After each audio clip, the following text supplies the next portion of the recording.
통해서 1시간 만에 무려 1,200명이 넘는 북한군이 진짜 무서운 거네요. 안녕하세요. 스토리텔러 상병 송강입니다. 그날 군대 이야기에 오신 것을 환영합니다.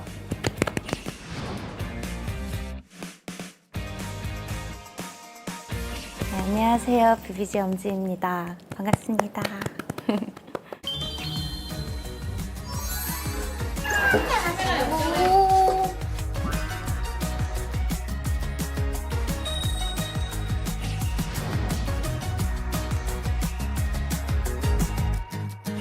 지금까지 실전에서 핵무기가 사용된 건 딱 한 번이었습니다. 2차 세계대전 당시에 미국이 일본 히로시마와 나가사키에 원자폭탄을 투하했어요. 어떻게 됐을까요? 히로시마에서만 14만 명이 사망했고 투하 지점 근처에 있던 모든 생물이 죽었습니다. 풀 한 포기까지 모두 싹 쓸어버렸어요. 힌트를 드릴까요? 좋습니다. 정답과 관련이 있는 소리를 들려드릴게요. 네.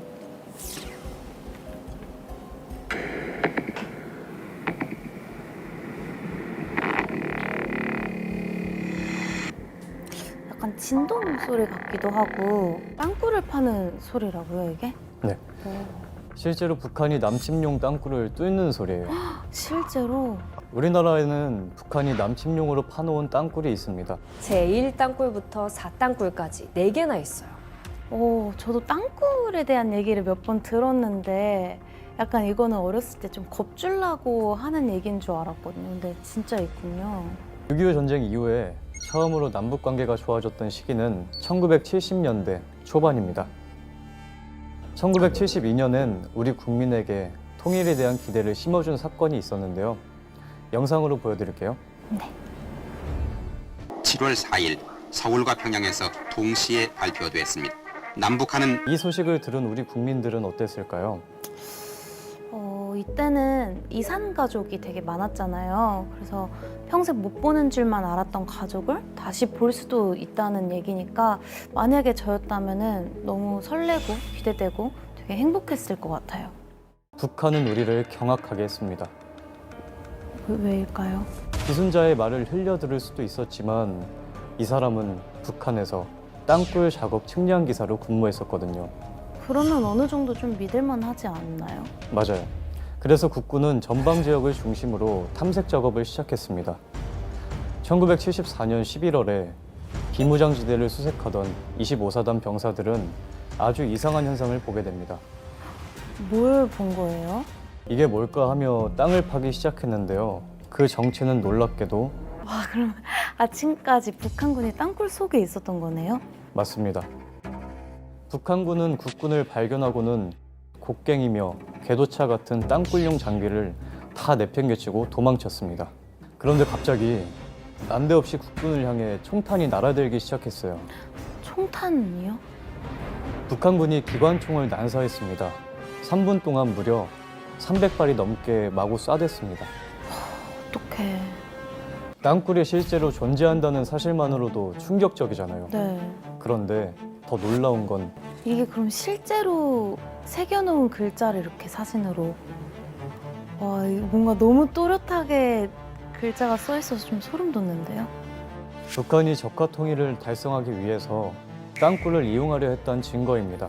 이 땅굴을 통해서 1시간 만에 무려 1,200명이 넘는 북한군이 우리나라에 침입할 수 있다는 사실을 밝혀냈습니다. 와, 땅굴이 진짜 무서운 거네요. 상당히 위협적이죠.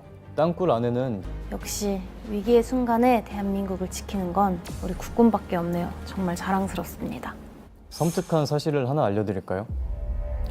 북한군 중에는 남침용 땅굴을 이용해서 고강도 훈련을 받은 특수 부대원들도 있었다고 합니다. 양면성이 여실히 드러난 거죠. 겉으로는 평화를 말하며 화해의 분위기를 조성하는 척하면서 뒤로는 남침용 땅굴을 파고 있었습니다. 와, 근데 그거는 우리를 기만한 거잖아요. 너무 괘씸합니다. 네. 심상치 않음을 감지한 육사단은 비밀리에 탐색을 시작했지만 별다른 성과는 없었습니다. 그때는 또 땅굴에 대한 정보가 아예 없었잖아요. 맞아요. 1974년에 1땅굴의 실체가 드러나면서 이때부터 이 땅굴 조사 작업도 탄력을 받게 됩니다. 1땅굴을 발견했을 때 국군 장병들이 희생됐잖아요. 네. 그래서 가족에게까지 비밀로 붙일 정도로 아주 은밀하게 이루어졌습니다. 이 땅굴의 엄청난 규모 때문이었어요. 지표면에서 무려 50m 넘게 아래에 있었고 높이와 너비도 2m나 됐어요. 와, 그럼 상병님처럼 키가 큰 성인 남자도 서서 편하게 이동할 수 있을 정도네요. 그렇죠. 완전 무장한 보병 부대가 3열로 전진할 수 있을 만큼 널찍했는데요. 1시간에 무려 3만 명의 병력이 이동할 수 있었고 야포와 차량도 운반할 수 있을 정도였어요. 와, 이거 발견 못했으면 생각만 해도 진짜 섬뜩하네요. 그 정도 거리면 차로 한 40분이면 도착할 수 있잖아요. 그렇죠. 1, 2, 3땅굴을 연이어서 발견한 것과는 달리 네 번째 땅굴은 좀처럼 찾기가 어려웠습니다. 이제 더 이상 땅굴이 없다고 생각할 수도 있을 것 같아요. 그럴 수도 있었겠지만 이 땅굴의 파급력이 엄청나잖아요. 국군 입장에서 김일성은 제2의 6.25 전쟁을 꿈꿨습니다. 이걸 한번 봐주시겠어요? 네. 경기도 연천의 1땅굴을 시작으로 철원에서 2땅굴, 판문점에서 3땅굴, 마지막으로 양구에서 4땅굴이 발견됐죠. 이 지도에서 땅굴의 위치를 봐주세요. 어떠신가요? 한 군데 집중된 게 아니라 서쪽에서 동쪽까지 전 전선에 걸쳐서 퍼져 있습니다. 그렇네요. 이거를 만약에 국군이 땅굴을 찾지 못했다면 제2의 6.25 전쟁이 일어날 수도 있었겠네요. 진짜 위치까지 다 계획을 해서 땅굴을 팠구나. 맞아요.